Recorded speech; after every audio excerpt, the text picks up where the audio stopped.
Olá, boa tarde, queridos, graça e paz. Privilégio de estarmos reunidos, mais um domingo, mais uma vez nesse tempo que o Senhor tem preparado para mim e para você.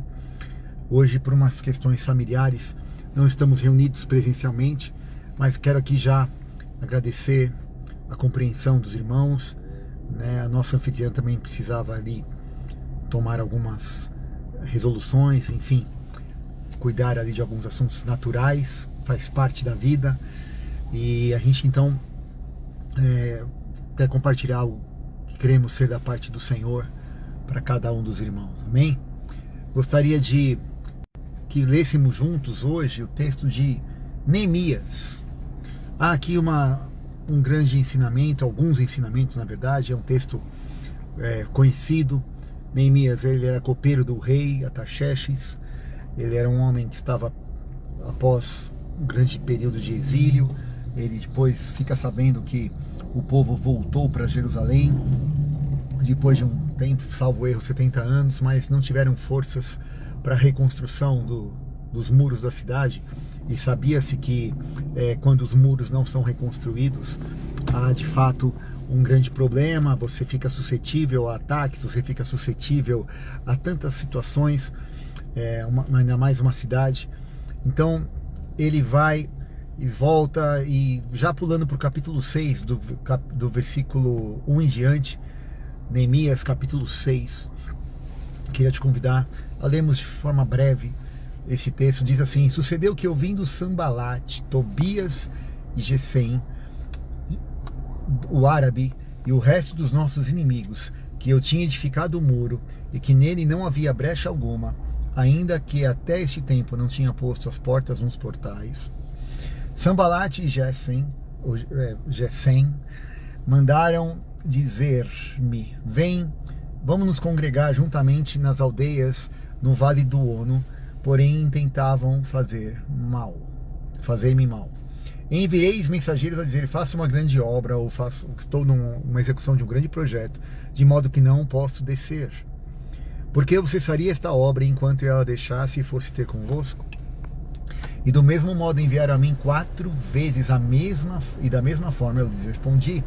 Então Sanbalate ainda pela 5ª vez me enviou seu servo com uma carta aberta na sua mão, na qual estava escrito: entre os gentios se ouviu, e Gasmu diz: tu e os judeus intentais rebelar-vos, então edificas o muro, e tu te farás rei dele, segundo essas palavras, e que puseste profetas para pregarem de ti em Jerusalém, dizendo: este é o rei em Judá, de modo que o rei o ouvirá, segundo essas palavras. Vem, pois, agora e consultemos juntamente. Porém eu lhe mandei dizer: de tudo o que me dizes, coisa nenhuma sucedeu, mas tu, do teu coração, é que está inventando tudo isso, ou intentas isso. Porque todos eles procuravam atemorizar-nos, dizendo: as suas mãos largarão a obra e não se efetuará.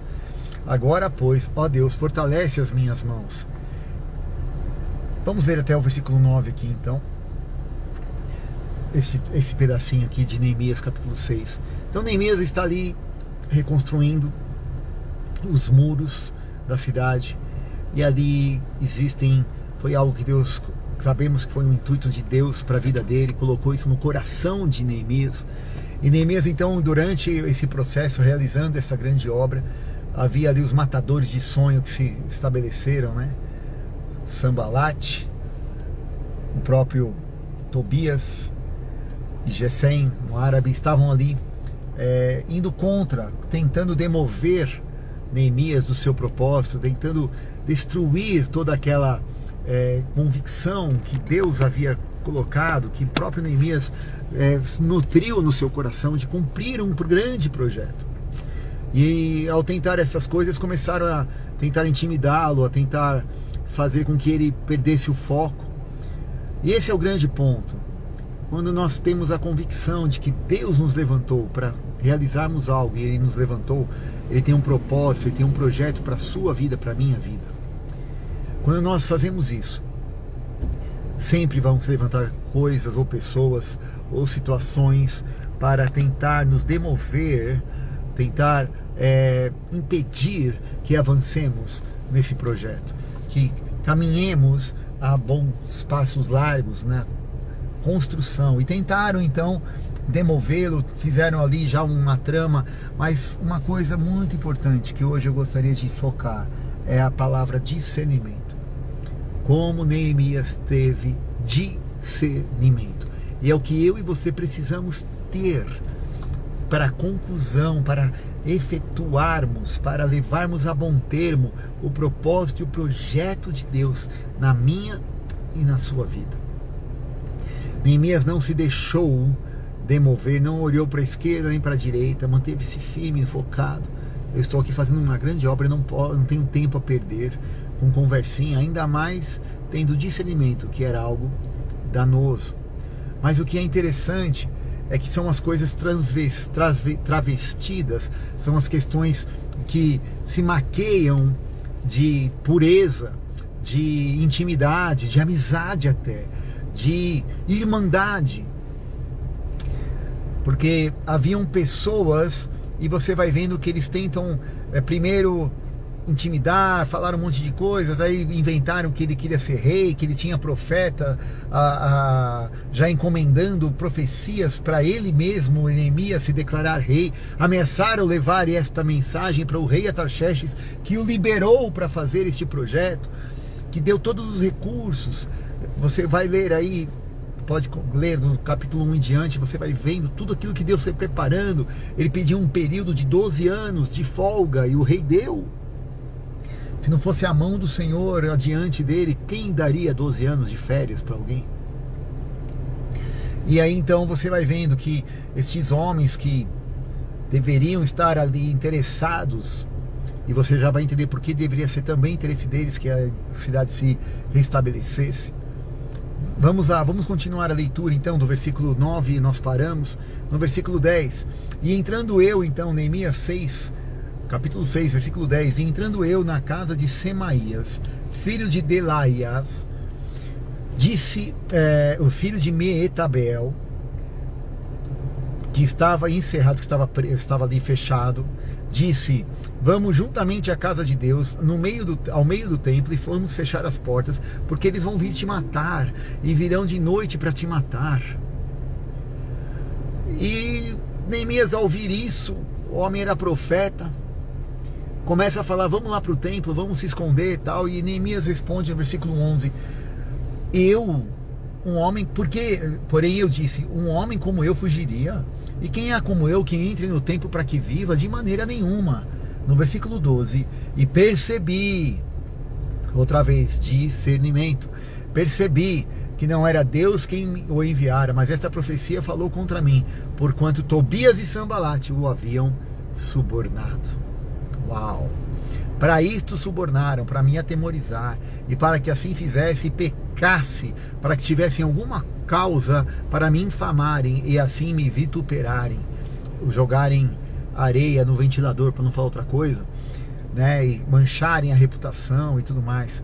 Lembra-te, meu Deus, de Tobias e de Sanbalate, conforme a estas suas obras, e também da profetisa Noádia e dos mais profetas que procuram atemorizar-me. Ou seja, tinha mais gente envolvida nesse processo todo. E acabou que eles levantaram o muro, versículo 15, aos 25 do mês de Elul, em 52 dias. E sucedeu que, ouvindo todos os inimigos, todos os povos que haviam em redor de nós, e temeram e se abateram muito aos seus próprios olhos, porque reconheceram que o nosso Deus, aleluia, que foi Deus que fez a obra. Também naqueles dias, alguns nobres de Judá escreveram muitas cartas que iam e vinham para Tobias. E as cartas de Tobias vinham para eles. Nobres aonde? Da própria cidade que ele estava reconstruindo. Gente que estava lá ombreada, lado a lado com o próprio Neemias, na reconstrução dos muros. Mandavam cartas, ficavam trocando WhatsApp, seria nos dias de hoje, ficavam mandando mensagens, tudo que Neemias falava eles ficavam sabendo, e era uma troca de informações. E tudo isso por quê? Porque muitos, versículo 18, em Judá já eram juramentados, porque um era genro de Secanias, filho de Ará, que aí seu filho Joanã se casara com a filha de Mesulão e filho de Berequias. Para resumir, era tudo da mesma panela, era família, amarrado um com o outro, tinha jogo de interesses. Então quem devia estar do lado de lá ajudando, estava na verdade do lado de cá, uma bagunça. Mas Neemias tinha um propósito, uma missão. Não se deixou intimidar. Também, versículo 19, também as boas ações contavam perante mim, faziam propaganda de Tobias e Sambalate para o próprio Neemias. E as minhas palavras transmitiam a ele, portanto Tobias escrevia cartas para me atemorizar. Hoje nós vamos ficar só nesse capítulo 6 de Neemias. Mas o que eu quero, onde queremos chegar hoje? Sabe, irmãos, quando você tem uma voz clara de Deus no seu espírito, quando o Espírito Santo te traz uma inspiração, que você tem convicção plena que foi Ele que colocou aquele desejo no seu coração para realizar alguma tarefa, para realizar alguma obra, ou até mesmo para ficar quieto,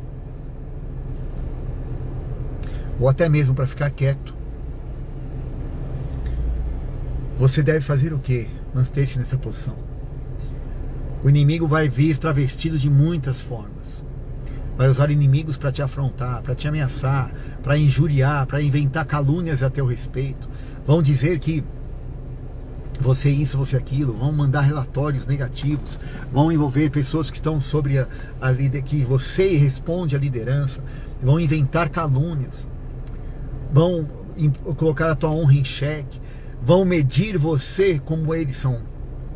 Nós temos essa prática, nós medimos os outros pela nossa própria régua. Acusaram a Neemias de ter já profetas que iriam profetizar que ele seria rei, quando eles já estavam pagando profetas para intimidar e aterrorizar e profetizar de forma equivocada contra a vida de próprio Neemias, para fazer ele pagar mico, para fazer ele terem o que falar dele contrário a ele.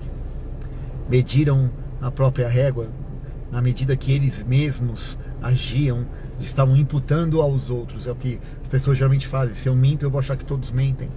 Como eles mentiam, já estavam colocando os pecados deles. É muito engraçado, parece que hoje nós vivemos uma situação muito parecida, né? Num certo país da América do Sul, onde um certo grupo imputa a toda a população aquilo que eles têm a prática de fazer. Mas nós não vamos entrar nisso. Só fica claro que isso é algo tão antigo, uma estratégia diabólica tão velha. Mas glória a Deus que o Espírito Santo de Deus é o mesmo ontem, hoje e eternamente, e não nos deixa cair nesses enganos. Obrigado, né? Que nós possamos nos aperceber, possamos ter clareza como homens, mulheres de Deus, como cidadãos, como pessoas patriotas, não só da pátria física, da pátria natural, mas da pátria espiritual, onde nós sabemos que o nosso Redentor vive, nós sabemos em quem temos crido, nós conhecemos ao nosso único e verdadeiro general, o Rei dos Reis, Senhor dos Senhores, aquele que pagou o preço para que nós pudéssemos reconstruir os muros. Como é que estão os muros da sua vida? Como é que estão as áreas que você precisa ir reconhecer que você até voltou atrás, saiu da escravidão, mas não reconstruiu ainda as barreiras de segurança? Tem áreas que talvez eu e você deixamos derribadas, abandonadas. Está na hora de Neemias se levantar em nós, de o Espírito que veio de Neemias na autoridade, na intrepidez, na ousadia, com o foco correto, não se deixar demover, se abalar, seja por palavra humana ou por palavra que vem travestida de autoridade espiritual. O que o Espírito Santo colocou no teu coração, vai e faz. Ore, tem convicção, anda, não perca o seu tempo. Não posso, tenho um grande projeto para executar, não posso descer, não posso perder meu tempo indo na churrascaria aí do Vale do Ono, né, para ver o que vocês vão falar, gastar meu tempo com bobagem. Eu tenho um foco, eu não vou perder o meu foco. Que Deus nos ajude a avançarmos nessa semana a passos largos, a correr atrás do tempo perdido. Se você e eu gastamos tempo com algumas conversinhas, com cartinhas enviadas, com historinhas de lá para cá, de cá para lá, com gente muito próxima que você percebe tem alguma coisa equivocada, busca o discernimento do Espírito, ele vai te mostrar quem é dele e quem não é. E não perca o foco. Não perca o foco. Amém? Pai, nós falamos a Tua palavra, buscamos nessa tarde, ó Deus, a clareza, o entendimento de tudo aquilo que o Senhor tem já preparado para cada um dos meus irmãos e irmãs.